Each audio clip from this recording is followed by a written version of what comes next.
Olá, vamos iniciar mais uma conexão Covid-19 da Unidade Acadêmica de Serra Talhada, Universidade Federal Rural de Pernambuco, para vocês. Meu nome é Kátia, eu sou docente da UFRB-UASH e vou apresentar o tema de hoje, cujo título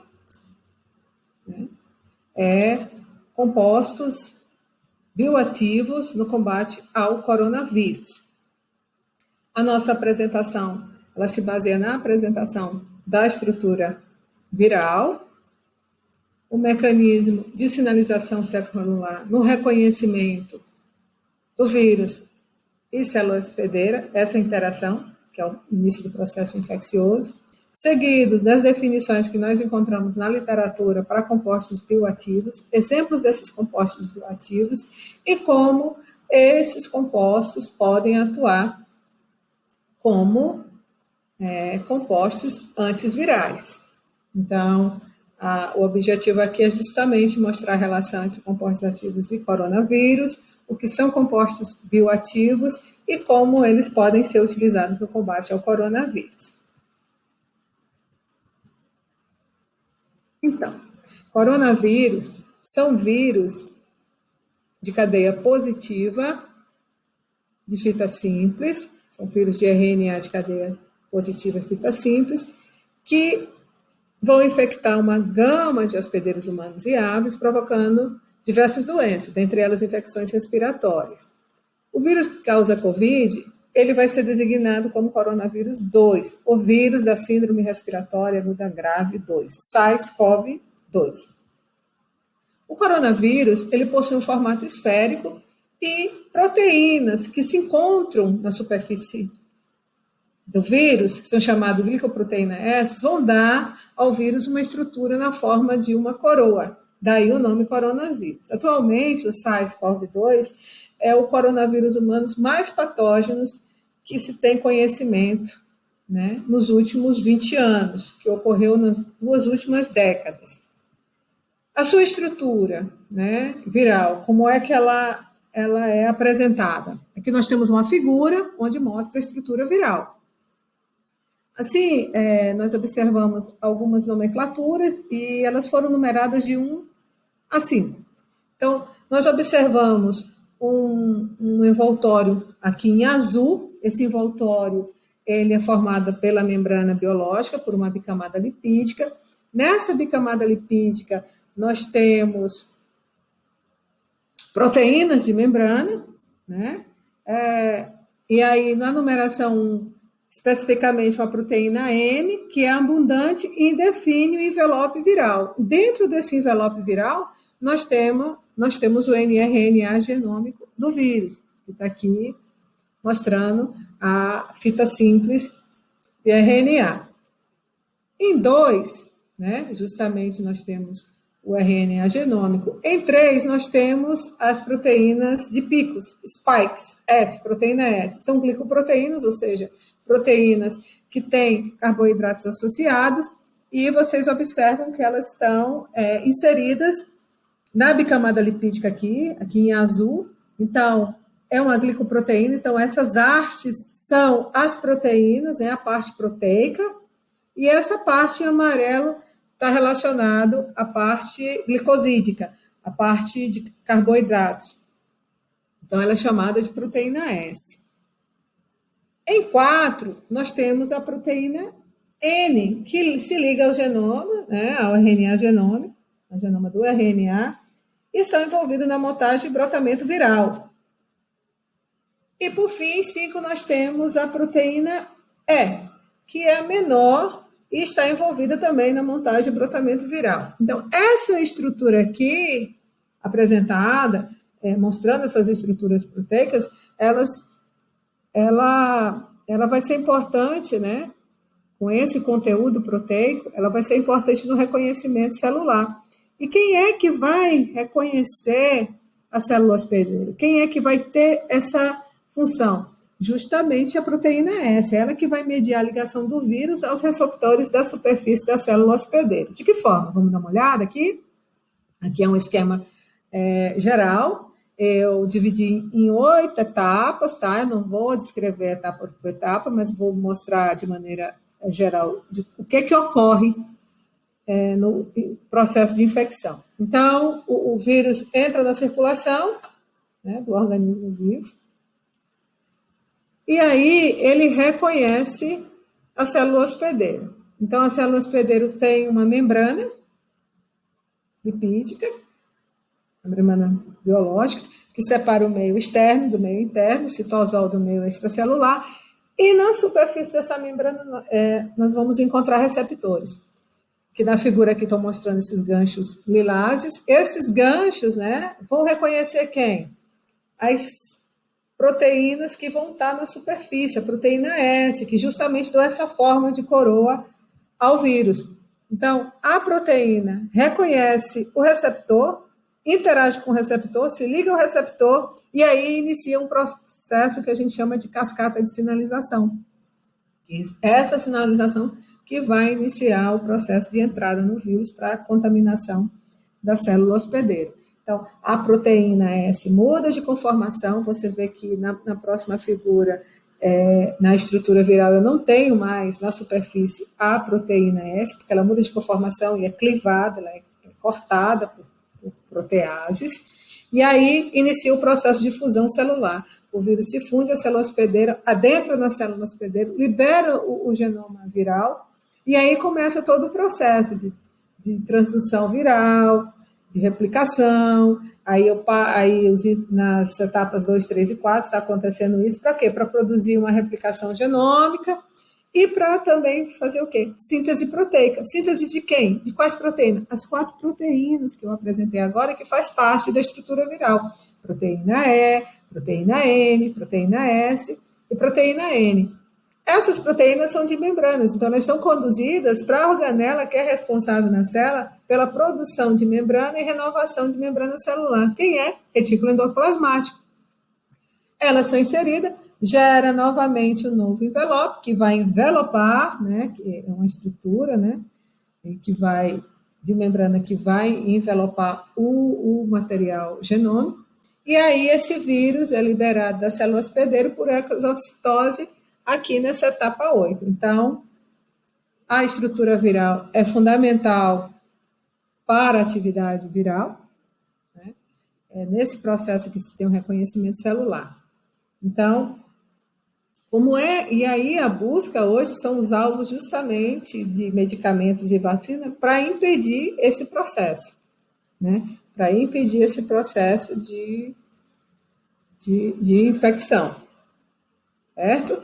E aí, o que é que tem a ver esses compostos bioativos com esse processo que a gente apresentou agora? Então, para a gente entender isso, a gente tem que ver, né, qual é a definição que a gente tem de compostos bioativos, os CBAs. Então, encontrei 2 definições que eu achei interessantes na literatura. A primeira diz que compostos bioativos são substâncias químicas, então são compostos químicos, de origem vegetal.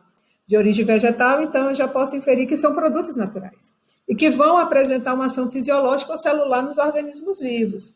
Também tem outra definição aqui que eu achei interessante, que são compostos essenciais, não essenciais, por exemplo, vitaminas ou polifenóis, que ocorrem na natureza, fazem parte da cadeia alimentar e podem apresentar um efeito de saúde humana. Então, qual o exemplo que eu posso ter desses compostos, né, que a gente tem no nosso dia a dia e que está presente na nossa dieta, que afetam a nossa saúde? Eu tenho, por exemplo, a vitamina C. Ela tem uma ação fisiológica na célula. E ela é proveniente de onde? Dos cítricos, né? Ela tem uma ação oxidante. Outro exemplo são os carotenoides, que a gente também tem na nossa dieta, no caso a cenoura. No caso da região centro-oeste, a gente tem o fruto do buriti, que é rico em vitamina A. Então, são também compostos bioativos que vão ter uma ação fisiológica. E aí, dependendo do seu uso, ele pode ter uma ação benéfica ou maléfica, ou pode ter uma ação aumentada ou uma ação reduzida. Então, vai depender do uso. Então, eu tenho compostos aqui de origem natural, que são substâncias químicas que têm um efeito na saúde humana. Correto? Então, são compostos importantes, que fazem parte do metabolismo das plantas. Certo? Então, eu vou continuar trazendo o quê? Trazendo os exemplos que a gente tem de compostos bioativos. E a gente inicia com quem? Com o açafrão da terra, a cúrcuma longa. O açafrão da terra ele é usado na culinária no Brasil, sobretudo na região centro-oeste, onde a gente tem um histórico de uso constante na culinária. Também é usado no Oriente, na Índia, por exemplo, nos processos da medicina ayurvédica. E o que tem o açafrão da terra? Ele é um rizoma, né? E no seu rizoma contém de 70% a 76% de curcumina. Curcumina é justamente a substância química que vai dar a essa planta as suas ações, né? O consumo dessa planta ou o uso na forma de extrato, na fórmula sozinha, na culinária, ela vai ter uma ação importante, um efeito fisiológico na célula, ela vai ter um efeito na saúde humana. E qual seria o efeito? Um dos efeitos é sequestrar oxigênio nos processos de estresse oxidativo. Outro efeito é anticancerígeno. Isso é o que diz a literatura. Outra forma também de ação seria a ação anti-inflamatória, que possivelmente está envolvida nos mecanismos de supressões das vias de sinalização das moléculas que estão envolvidas nos processos inflamatórios. Um outro exemplo é o Panax ginseng, que é o ginseng, né? É uma raiz, e nessa raiz a gente pode encontrar de 0,5% a 3% de saponinas. Saponinas também fazem parte do metabolismo das plantas, do metabolismo secundário, mas aqui eu trago chamo a atenção para uma molécula que é o ginsenosídeo RB1. Essa molécula, ela foi isolada do ginseng e ela tem uma atividade hipertensora, analgésica, tranquilizante, antipsicótica. Certo? E o ginseng é bastante utilizado na medicina tradicional chinesa. E, por fim, nós também temos o ginkgo biloba, né? Ele apresenta efeitos preventivos sobre as doenças relacionadas à circulação sanguínea, mas também ele tem uma proteção contra radicais livres. A molécula que foi isolada dessa planta, ela é a quercetina, que é um flavonoide, que tem uma ação antioxidante. Então, aqui eu trago exemplos de 3 compostos bioativos que são usados pela humanidade com uma ação na saúde humana. Esses 2 últimos, bastante utilizados na medicina tradicional chinesa. Por que eu estou falando isso? Porque essas substâncias que são isoladas, utilizadas, esses produtos utilizados sozinhos ou em formulações, eles podem ter um efeito antiviral, um efeito contra coronavírus. E no estudo que a gente vai trazer agora, mostrando resultados agora de 2020, mostra justamente essas ervas utilizadas na medicina tradicional chinesa, apresentando então resultados que mostram que essas substâncias químicas que foram isoladas dessas plantas têm um efeito contra coronavírus, esses produtos naturais. Né? Então, quais seriam os principais alvos, já que eles têm um efeito antiviral? Um dos principais alvos está justamente nessas moléculas que fazem parte da estrutura viral, como, por exemplo, a glicoproteína S. Ela vai ser responsável pela ligação entre o vírus e as células hospedeiras. E a proteína S é um dos principais alvos para medicamentos antivirais e vacinas. Então, eu já tenho ali, trouxe de volta a estrutura, mostrando novamente, chamando a atenção da estrutura S. Então, um dos alvos das pesquisas hoje é como inibir esse reconhecimento entre a glicoproteína S e a célula hospedeira. Um outro alvo são proteases. Por exemplo, nós temos as proteases 3CL-PRO e PL-PRO. Essas proteases, o que elas fazem? Elas são cruciais para a replicação e sobrevivência viral. Se inibe o processo de replicação viral, você evita também a proliferação viral na célula hospedeira. Então, os compostos bioativos, eles teriam como alvo, por exemplo, esses 2 exemplos moleculares que eu estou apresentando. Ok? E aqui a gente mostra, né, nesse estudo que foi feito com plantas utilizadas na medicina chinesa, o efeito desses compostos naturais anti-coronavírus e seus possíveis mecanismos de ação, perdão. Então, são várias plantas, mas eu chamo a atenção de duas. A primeira aqui, em vermelho, é o Panax ginseng, que tem como composto isolado dele o ginsenosídeo RB1, que atua em onde? Contra o SARS-CoV. E de que forma? Inibindo a atividade glicoproteica, proteína S. O segundo exemplo é o ginkgo biloba, que tem como composto isolado a quercetina. E a quercetina vai atuar como? Atuando como inibidor competitivo da protease 3CL-PRO, ou seja, ela vai atuar como a inibição da replicação viral. Então, até agora, nós mostramos a importância que os compostos bioativos têm no combate ao coronavírus. Então, são substâncias naturais provenientes de plantas, do seu metabolismo, que têm uma ação antiviral. Então, aqui, finalizando nossa apresentação, a gente traz um resumo de como poderia estar acontecendo isso, um exemplo dessas moléculas. Então, a figura aqui eu dividi em duas partes. A primeira parte, mostrando a ligação do vírus à célula-alvo. Então, a gente, nessa figura aqui, na parte 1 aqui, mostra aqui embaixo a estrutura viral do coronavírus, né? Em verde estão as proteínas S, o envelope, né? O envoltório lipídico. No interior, o genoma viral, o RNA genômico. Acima, nós temos a membrana lipídica da célula-alvo e esse gancho em lilás aqui seria o receptor. Então, aí está mostrando a interação, né, a ligação entre a proteína S viral e o receptor da célula-alvo. E uma vez que isso aconteça, então já se inicia a contaminação pelo vírus. Então, uma vez um vírus entrando na célula, inicia qual processo? O processo de replicação viral. Então, o que esses compostos ativos vão fazer? Eles vão inibir esses processos. Então, na parte 2 da figura, nós temos 4 moléculas. A primeira molécula, ela está envolvida com a inibição da interação. As primeiras exemplos de moléculas, elas estão envolvidas com a inibição da interação da proteína S e o receptor de membrana da célula hospedeira. Tá?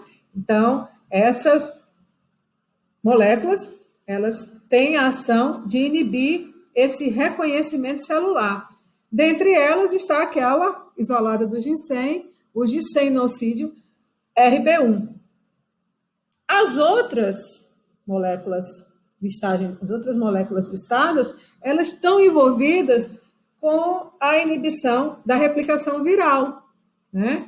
E dentre essas 4 moléculas, a primeira aqui, essa listagem aqui dessas moléculas, elas vão inibir a 3CL-PRO, a protease, que é responsável pela sobrevivência e replicação viral. Dentre elas, nós temos a quercetina. Então, essa figura está mostrando diferentes estruturas moleculares que têm uma ação antiviral. E elas são provenientes de quem? De produtos naturais. Então, fechando a nossa apresentação, nós apresentamos aqui, então, como esses compostos podem agir de forma a combater o coronavírus a partir de suas estruturas químicas. E esses compostos, eles são originários de plantas, da natureza. Então, dessa forma, eu encerro, né, dizendo o quanto é importante, né, pesquisas com compostos bioativos de forma a combater o coronavírus.